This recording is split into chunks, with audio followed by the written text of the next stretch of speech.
Ito ang mga dapat natin aabangan sa Magadang Dilag, mga kapuso, na wag natin papalampasin ang bawat episode ng teleseryeng ito. Ang ina talaga ni Gigi ay talagang gusto niya na maging ligtas ang kanyang buhay kasama nitong si Grita V na talagang tinuring talaga ni Gigi na parang siya si Grita V kasi hindi pa pwede na malaman ng kanyang ina na siya si Gigi Robles, kaya abangan natin ito, mga kapuso. Mabubuking na nga ba talaga ni Magdos na itong si Grita V at si Gigi ay iisa lamang? Mabubuking na ba talaga?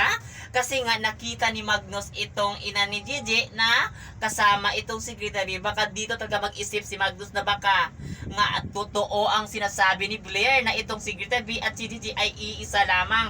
Kaya naman, mga kapuso, abangan natin ito. Ano nga ba talaga ang nasa isip at talagang maiisip ni Magnus sa pagkasama na ito ng ina ni Gigi at ni Grita V. Kaya aabangan natin ito, mga kapuso, kasi sayang din naman na hindi maisakatuparan ang plano ni Gigi dahil lang sa mga pangyayari na hindi inasahan. Kaya naman, mga kapuso, lagi natin to aabangan ang teleseryeng inaabangan natin. At sana nga talaga, no, magtatagumpay talaga ang ating bida na ipabagsak talaga ang mga taong abusado na ito na walang ibang inisip kundi makuha ang lahat ng yaman ni Gigi. Kaya aabangan natin ito, mga kapuso, ang kinaadikan nating teleserye at ito ang Magadang Dilag. At yun lang, mga kapuso, maraming salamat sa panonood dito sa teleseryeng maging sa video na to.